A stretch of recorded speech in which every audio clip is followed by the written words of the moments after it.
estimados miembros del jurado. Mi nombre es Karim Méndez y junto con Humberto formamos la capitanía de Aerotronic Da Vinci.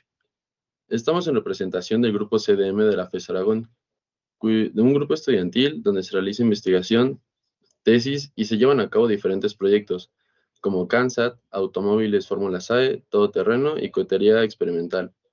Nosotros somos un equipo interdisciplinario formado por estudiantes de las carreras de Ingeniería Mecánica, Industrial, Eléctrica y Electrónica. Desde nuestra fundación en 2024, nos hemos consolidado como un grupo que lleva la investigación a la práctica aeronáutica.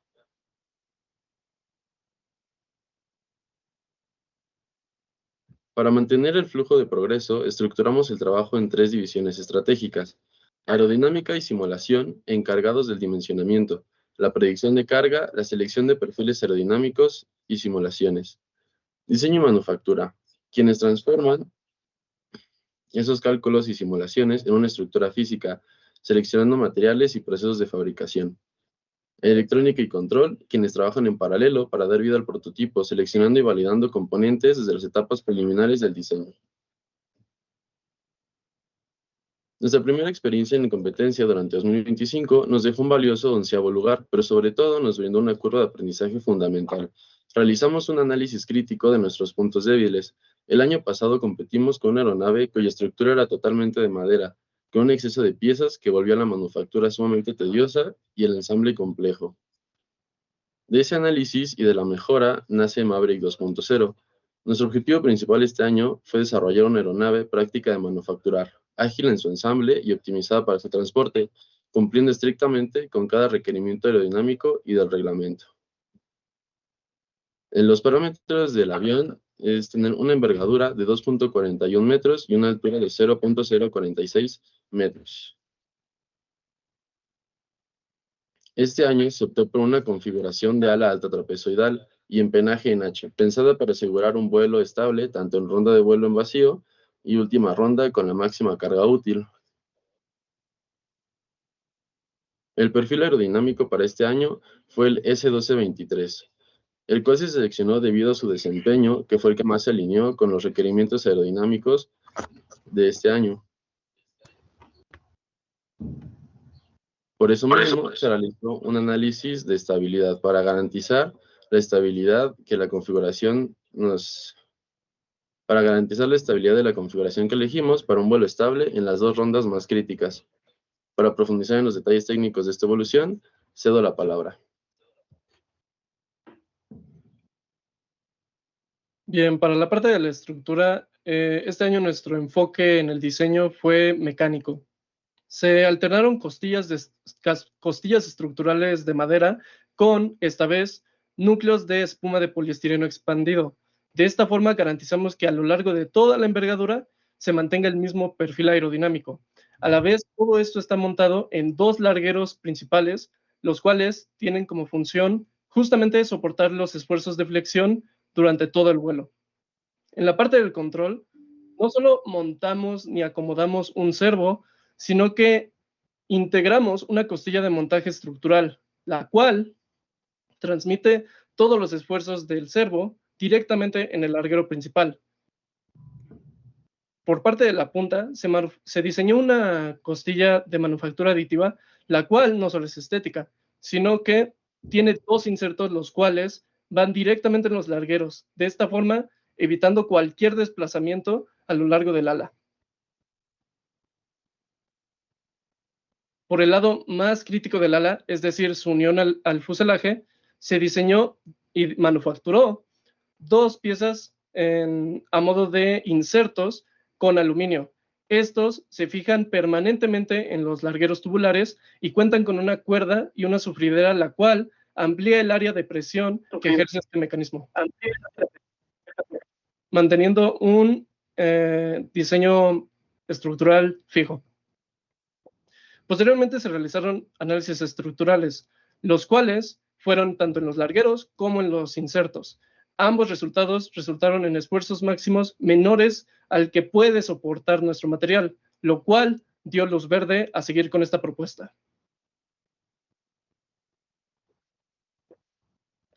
Por parte del empenaje, no solo destaca aquí el resultado final, sino nuestra filosofía al diseñar. justamente se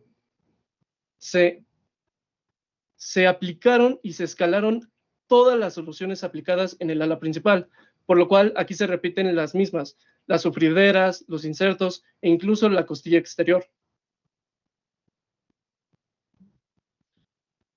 Por parte del material, utilizamos desde madera de pino, muy poca madera de balsa, largueros de aluminio, solera, manufactura aditiva y para el forro se utilizó naplam. Por parte de la manufactura, el principal obstáculo que hubo al momento fue justamente cortar el unicel, habiendo retos como justamente la creación de esta herramienta, la cual tenía que tener ciertas dimensiones para nuestra ala, la alineación correcta del perfil e incluso el control y el pulso a la hora de cortar. Sin embargo, estos retos fueron solucionados y logramos un corte de calidad excelente. Posteriormente, dichos núcleos fueron forrados primero con chapa de madera y posteriormente a eso fueron forrados con el naplam, logrando una estructura rígida y lista para el vuelo. Siguiendo con la parte de estructura, y con la experiencia del año pasado, decidimos usar mamparos de solera de aluminio, las cuales doblamos y barrenamos. Unas se ubicaban en la parte trasera del fuselaje para garantizar un ensamble seguro con el empenaje mediante tubos de aluminio. De igual manera, para el ensamble de las alas con el fuselaje, se diseñaron los insertos que manufacturamos con barra de aluminio para maquinado, y con el uso del torno se logró dar con la geometría y cuerda necesaria. Por último, decidimos usar manufactura aditiva, donde las piezas diseñadas tenían geometrías complejas, como los coples de los alerones, donde la pieza tiene que generar dos ángulos distintos para dar la ubicación necesaria al eje de los alerones. O como pueden ver en esta imagen, que se utilizó para manufacturar perfiles que se llevan como tapas tanto en el empenaje como en las alas, reduciendo costos y ahorrando material. Se realizó una prueba con el objetivo de asegurarnos cumplir con el límite de potencia, el correcto funcionamiento del proyecto eléctrico y el fail-safe.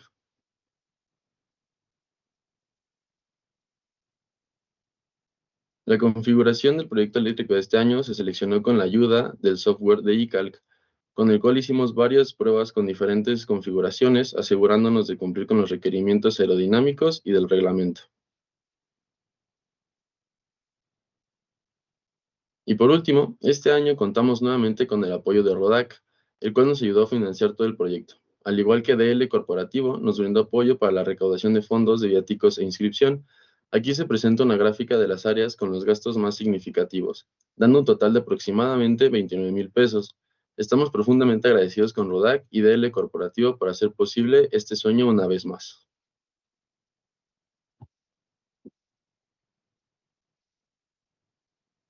Y por último, muchas gracias por su atención y podemos empezar con las preguntas.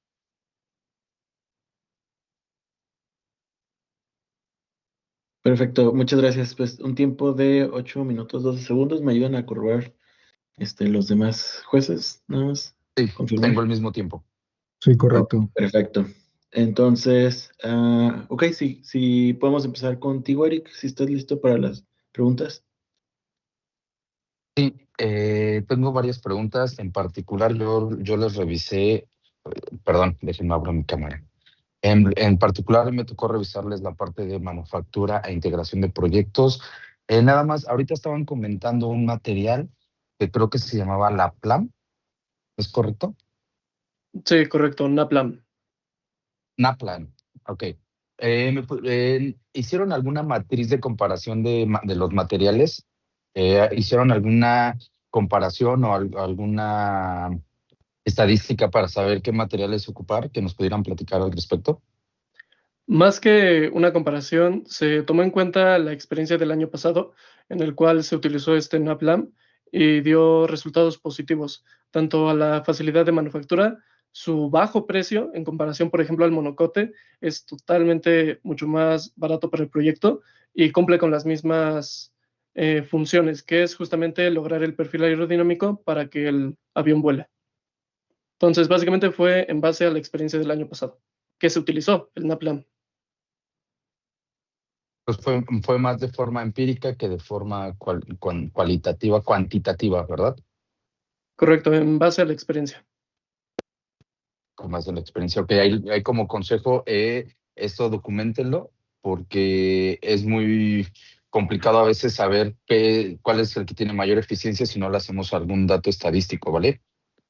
Por otra parte, en la parte de su envolvente de vuelo, y nada más como preguntar ahí, ¿me pueden platicar un poquito más sobre su envolvente de vuelo? En el sentido de qué interpretación de datos tuvieron ahí, porque nos lo comentaron, nos comentan la parte de que tienen su eficiencia, pero la verdad no vi en su reporte alguna interpretación de su envolvente.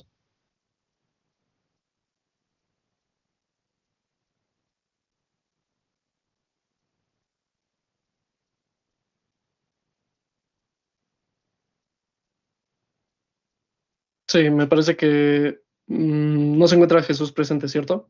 Un compañero que es el que justamente maneja la parte de estructura. Sí está presente, pero creo que no puede abrir el micrófono ahorita. Entonces, me va a mandar a mí la información y yo les contesto esa pregunta. Entonces, si gustamos pasar a la Ok, siguiente en pregunta, un momento. lo que nos contestan esa pregunta, la otra es, ¿ya hicieron pruebas físicas? No, justamente realizaremos pruebas previas a la competencia, justamente la siguiente semana, a inicios. Ok, perfecto. Bueno, creo que a reserva de que ahorita nos puedan contestar más adelante la pregunta del envolvente de vuelo, sería todo de mi parte, Axel. Muchas gracias. Gracias. Ok, Adrián, ¿quieres continuar tú? Sí, ¿qué tal? Hola, equipo FES Aragón. Igual bienvenidos nuevamente a la ISAN. Gracias por su voto de confianza para seguir participando con nosotros. Pues igual felicitarlos primero por lo que nos presentan, por los avances de su proyecto. Eh, Dentro de las primeras recomendaciones, percibo un poco de tal vez más dedicación en tiempo y en slides a ciertas disciplinas y tal vez hay otras que no se abarcan como tal. También creo que podrían haber un poquito más de puntos de venta en cuanto a cómo el equipo es exitoso en lo que pretende la competencia por score. Si bien es un reglamento que está basado en la mayor carga posible, también hay otros elementos que son instrumento o que los van a llevar como a poder vencer a otros equipos si ustedes demuestran que han entendido mejor los requerimientos. Ah, por ejemplo, puede ser la eficiencia estructural. ¿Me pueden platicar un poquito sobre cómo la eficiencia estructural afectó su diseño?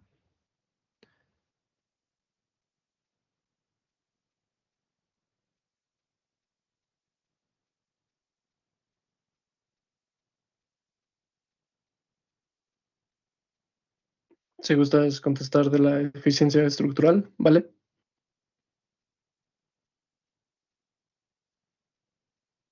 Sí, pues la verdad,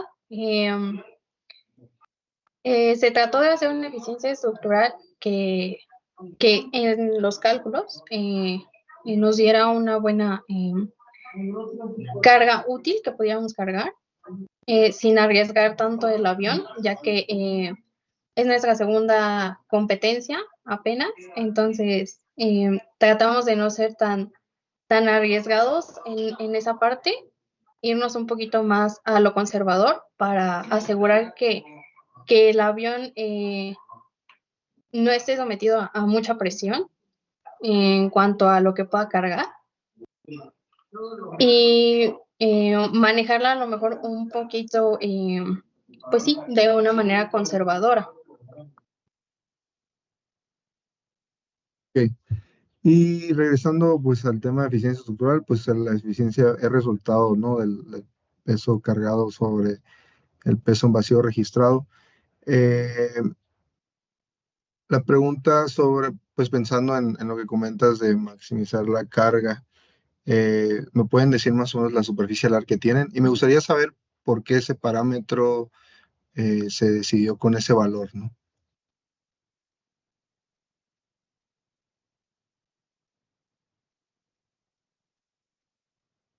Sí, me parece que en la presentación está Karen. No sé si está en la parte de los parámetros, la superficie alar. ¿Me puede repetir la pregunta, disculpe, respecto a la Sí, superficie alar? Sí, indagando un poquito sobre lo que es la eficiencia estructural, pues nada más hablando de elementos, que es la carga máxima. Si bien aquí no tienen la superficie, pero se puede deducir con la cuerda media y la envergadura del ala. Si me pueden dar el dato de la superficie alar y por qué llegamos a ese punto. También tenía que ser un parámetro conservador la superficie alar. Me gustaría pensar en el razonamiento del equipo.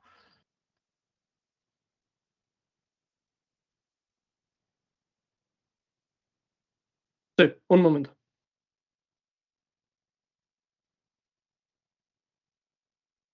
Sí, la superficie alar es de 0.694 metros cuadrados. También se pensó esto de una manera conservadora, justamente porque habíamos cambiado algunas cosas, pensando que en ese avión nuevo, las costillas, por ejemplo, en comparación al avión anterior, son menores. Y se cambió también el material. El avión nuevo lleva un núcleo, digamos, de unicel, mientras que el avión anterior era en su mayoría madera de pino. Ok, perfecto. Este, Nada más igual chequen ese dato. Aquí tienen registrado que la cuerda media aerodinámica es la misma que la cuerda de punta. Dudo mucho que la cuerda de punta sea más grande que la cuerda de raíz, ¿va? Y también dudo mucho que si tienen dos cuerdas diferentes sea igual la cuerda aerodinámica media que la cuerda más grande, que en ese caso están declarando erróneamente la punta. Igual llévense ese dato, multiplicando ya por la envergadura, seguramente la superficie de la es diferente a eso. Considero yo que puede ser un parámetro demasiado conservador para la competencia de carga. Ese es uno. La segunda, por ahí traían un dato de que estaban trabajando con una hélice de 14 por 5. La razón de diámetro pitch es bien pequeña en el sentido de que 14 entre 8.5 aproximadamente es 1.6. Es algo muy diferente a tal vez la filosofía que vemos año tras año. Aquí me gustaría saber por qué el equipo apostó por una velocidad de pitch o por esta razón más baja entre diámetro pitch, si tienen una superficie alar bien baja, ¿no? Me gustaría saber si hay algo que ustedes identifican que les permita a un modelo desarrollar la velocidad que desean dentro de los 60 metros, o realmente había un riesgo más grande estar allá arriba y necesitar mucha más velocidad porque hay una componente de arrastre muy grande de su avión, o están manejando factores. Me gustaría entender un poquito por qué la selección de esa razón de diámetro pitch. Claro que sí. Mira, primeramente, pues nos basamos un poquito en el software. Y segundo punto, es una apuesta porque la competencia pasada, si tuvimos en cuenta, tuvimos grandes corrientes de aire. Entonces es una compensación que podríamos tener ahí. Entonces no quisimos arriesgar tanto esa parte de que pues tuviéramos algún problema con el arrastre del avión.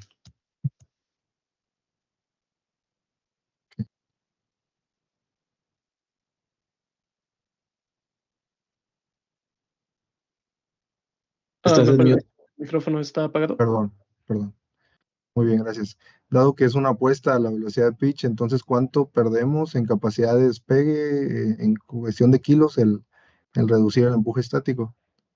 ¿Tuvieron ese dato, llegaron a ese punto o nada más se quedaron en el tema de ráfagas? Solo nos quedamos en ese tema de ráfagas, ya no podemos hacer un poco más.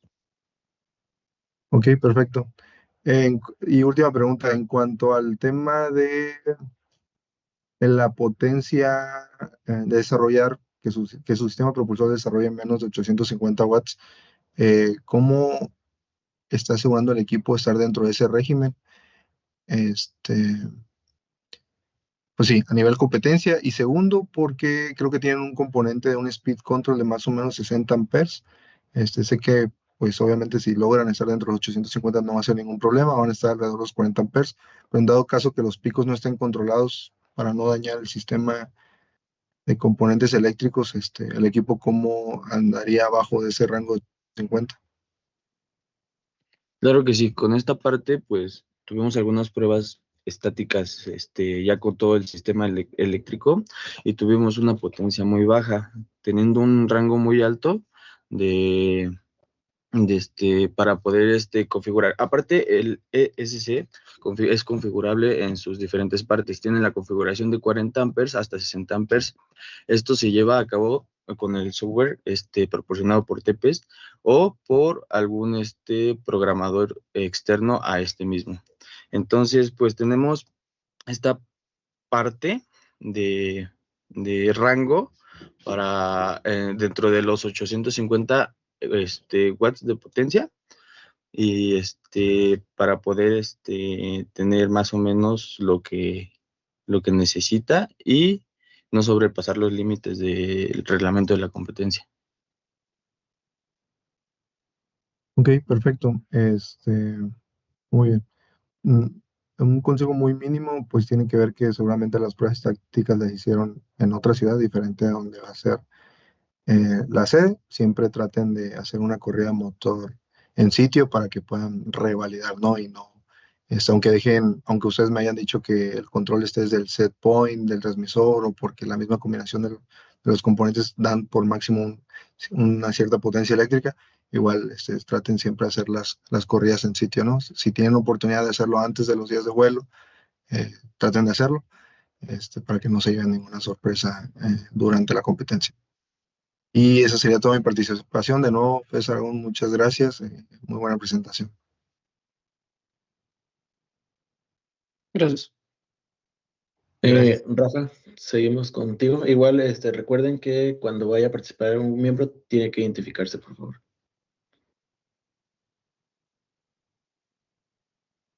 Hola, ¿sí me escucho? ¿Sí me veo? Sí.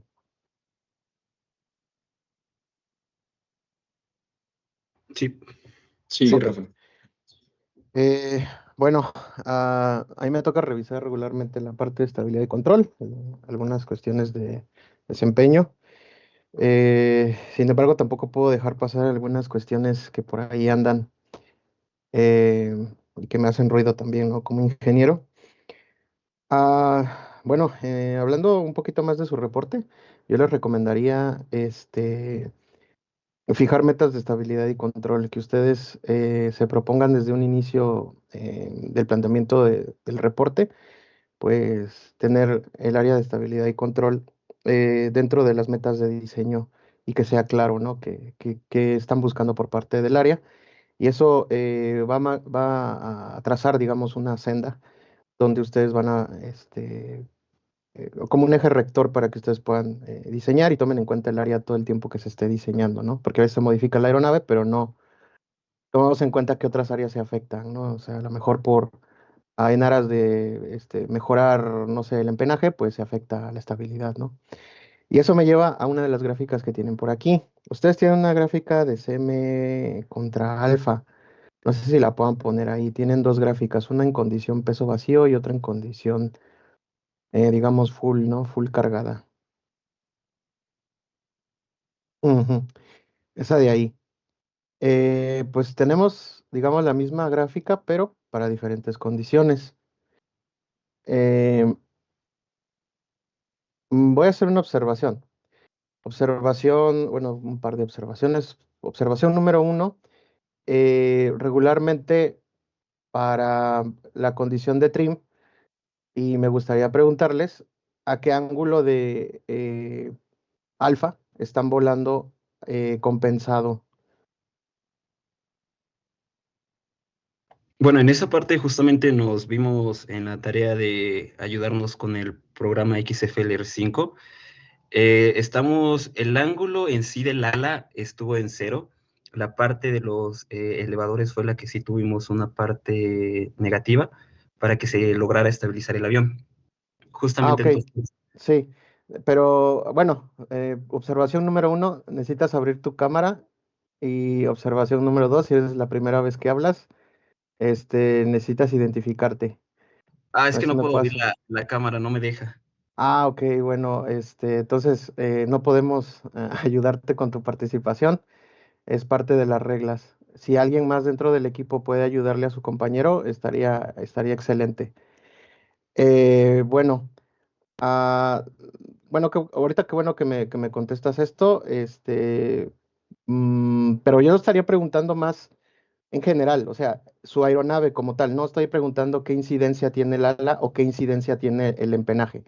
¿A qué ángulo de ataque toda la aeronave equilibra o compensa ese levantamiento al peso que está en ese momento cargando? Vamos a decir algo, a full cargado, ¿cuánto es ese ángulo de ataque que debe mantener la aeronave?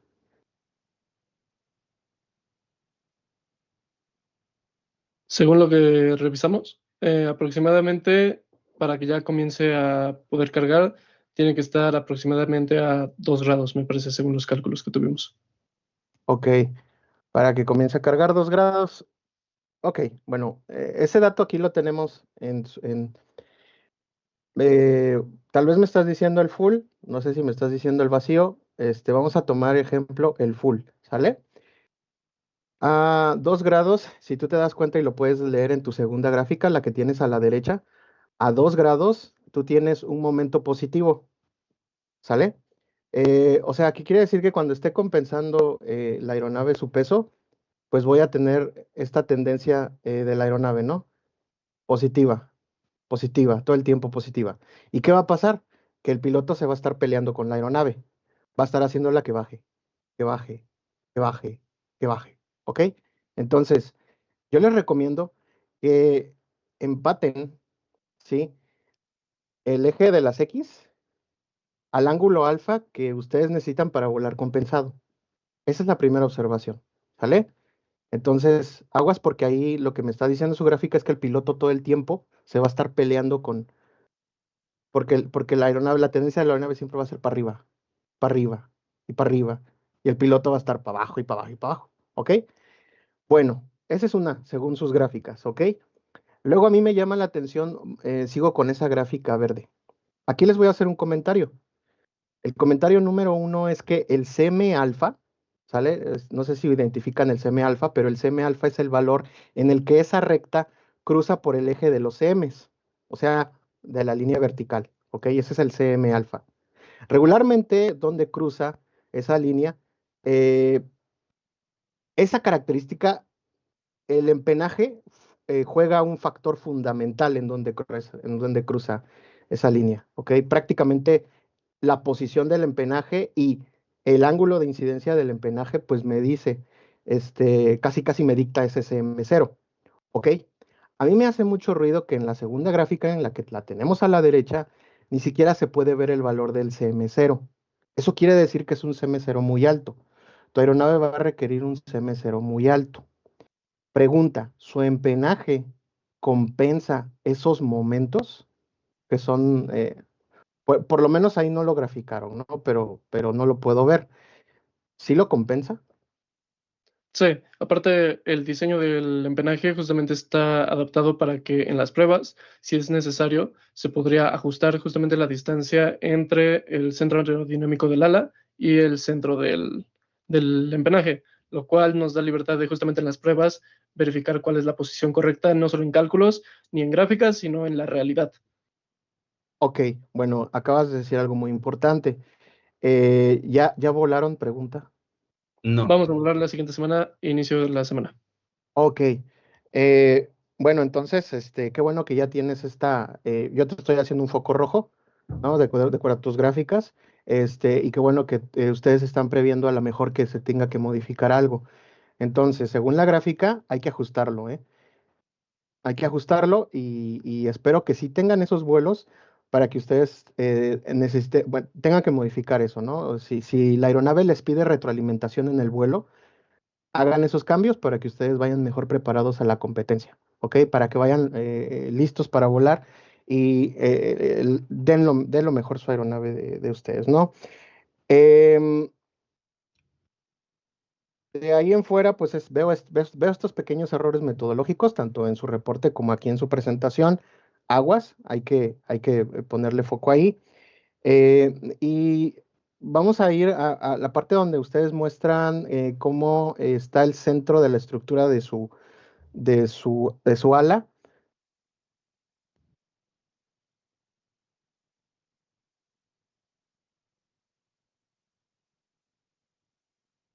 No hay una parte donde se ve el fuselaje y el ala como que se ve donde calza, ¿no? Ok, ahí estamos bien. Entonces, en las estructuras, bueno, ustedes si lo pueden ver como una viga empotrada, ¿no? Básicamente, eh, ustedes saben que todos los esfuerzos se concentran pues en el empotre, ¿no? O sea, todo el efecto de levantamiento, o si lo queremos interpretar de alguna forma, va y se concentra en donde se está empotrando el ala. Yo ahí no veo ningún elemento que esté transmitiendo los esfuerzos al otro lado. ¿Cómo piensan compensar eh, pues la transferencia de cargas? Porque se puede romper, ¿no? Se refiere a que la sustentación se transmite al fuselaje. Así es, toda la fuerza que está, voy a ponerlo así entre comillas, ¿no? Como para el lenguaje más coloquial. Toda la envergadura va absorbiendo la fuerza, ¿no? La presión sobre área, ¿no? Va absorbiendo, y toda esa fuerza cae en el empotre, ¿no? Entonces, ¿cómo se transmiten todas esas cargas? Porque ahí yo no veo transferencia de cargas. Lo primero que puede hacer en esa pared delgada es tronar, ¿no? ¿Cómo piensan compensarlo? ¿O de qué está hecho esa cuestión ahí? Bueno, justamente el fuselaje fue diseñado, no se logra ver en la presentación precisamente, pero si me permites, Karim, poner las imágenes después, son en las de manufactura de cuando se forra el ala, después, ahí, ahí justamente. El fuselaje, la parte cuadrada, básicamente tiene estos, por así decirlo, mamparos metálicos, los cuales están por los cuatro lados, doblados justamente para ahí, justamente unir las paredes y posteriormente la tapa, que en la foto no se muestra. Al ajustar esta tapa, justamente hacemos que el fuselaje se cierre, por así decirlo, y esta viga no se doble ni parecido. Justamente cuando montamos las alas por primera vez, estas, si no tienen tapa, logran, por así decirlo, como que colgarse, por así decirlo. Sin embargo, esto se resuelve a la hora de poner la tapa. Entonces, justamente con este diseño de los mamparos de metal, se resuelve esta parte. Y pues justamente esta parte que dice de la pared, que es muy delgada, es de 5 milímetros, me parece, de madera de pino. Y justamente con la sufridera, es que todo está en conjunto. Incluso las piezas manufacturadas, estos insertos, justamente están ya totalmente sujetas a presión, no se pueden sacar del larguero. Entonces, justamente como del otro lado tiene la cuerda, se ajusta con la tuerca de seguridad con cuerda fina, de hecho, y justamente la sufridera sirve a modo de justamente una sufridera, como una arandela, vamos a decirlo, y puede soportar estos esfuerzos que va a tener el ala. Ok, bueno, pues cuando vuele su avión espero que no se salga la tapa, si no la sufridera va a ser de ustedes, ¿no? Entonces, ¿qué otra cuestión tengo? Lo mismo que comenté para el ala, lo comento para el empenaje, no vamos a entrar ahí otra vez porque pues, es el mismo comentario, ¿sale? Ustedes por ahí muestran, ajá, exactamente en esa imagen. Creo que en la primera iteración era diferente, ¿no? La que está en los dibujos, pero creo que aquí ya unen los elementos, por lo que puedo ver. Entonces, no sé si fue un error de 3D, pero aquí yo veo que ya se están uniendo los elementos, ¿no? Transmiten las cargas, la semi-envergadura del empenaje derecho al izquierdo, ¿no? Entonces, ya están conectados los elementos, palomita ahí, en el CAD no se ve, pero bueno, este es el ejemplo también que quería yo ponerles. Creo que el empenaje pues ya está arremendado, ¿no? Pero bueno, entonces esas son todas las observaciones de mi parte, chicos. Sigan echando muchas ganas a la parte de estabilidad y control. Ustedes pueden mejorar bastante, tienen muchísimas áreas de oportunidad y nos vemos en la competencia. Gracias. Perfecto, muchas gracias, Rafa. Ya por último, yo, Axel, estuve revisando su reporte en la parte de proyecto eléctrico. Tengo una duda en específico, ya que no lo mencionan ni en su reporte ni aquí en la presentación. ¿Cómo fue su proceso de selección para los servos? ¿Qué servos van a utilizar? Y cómo llegaron a esa conclusión de los servos que van a utilizar.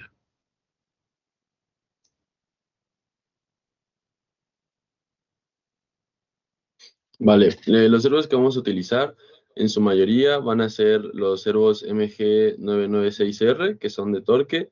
Esto para los alerones y el estabilizador horizontal. Y para los verticales serán los MG90S, si no me equivoco. El proceso fue primero calcular la fuerza aerodinámica que se va a ejercer sobre las superficies de control. Una vez con eso, se calculan los momentos y pues a partir de ahí se empieza a seleccionar un servo que cumpla con que tenga el torque mayor a la fuerza que tenemos que vencer para poder mover las superficies de control con facilidad. ¿Utilizaron algún factor de seguridad en específico o solo con que fuera mayor el torque? No fue específico. Al ser, pues, servos ya, pues, con un torque máximo específico, simplemente buscamos el que más se acercara y, pues, así fue como se concluyó. Ok, perfecto. Nada más, igual como les mencioné, ¿no? Traten de todo esto que están comentando, no venía en el reporte técnico, no recuerdo haberlo visto, pero igual traten de dar la explicación y llevarnos sobre el proceso de decisiones, ¿no? Que toman para las componentes. Recuerdo que por ejemplo, en el caso de la batería sí venía muy bien justificado cálculos y todo para llegar a la decisión de la batería que van a usar, la capacidad y todo eso. Entonces, igual para todos los componentes tomen bien en cuenta eso. Y ya nada más antes de terminar, quedó pendiente la pregunta de Eric Vázquez sobre la envolvente de vuelo. ¿Van a responderla o se va a quedar así? No, sí, vamos a responder. Ya tengo la respuesta. Ok. Perfecto. El diagrama nos muestra justamente la relación entre la velocidad y el factor de carga que va a tener. Nos indica la zona segura de nuestro avión y pues de acuerdo a los cálculos se obtuvo una sustentación de 157.243 newtons con un peso de 73.595 newtons, calculando así nuestro factor de carga máximo, que sería aproximadamente de 2.137. Y pues justamente también esto significa que el avión podría soportar hasta 2.14 veces su propio peso antes de alcanzar justamente un límite estructural, pero se puso un factor de seguridad de 1.4. Justamente también en el diagrama podemos ver que la parte negativa no se puso en la figura, bueno, en el diagrama, se calculó, se realizó, pero como el avión no está pensado justamente para hacer un vuelo invertido, creímos que lo mejor era dejarlo nada más con la parte positiva.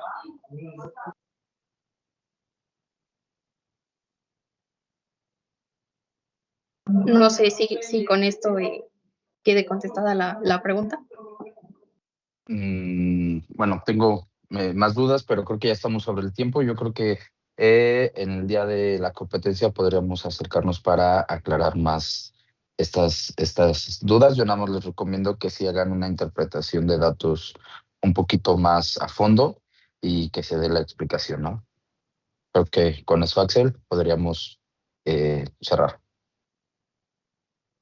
Ok, perfecto. Pues les agradecemos su participación.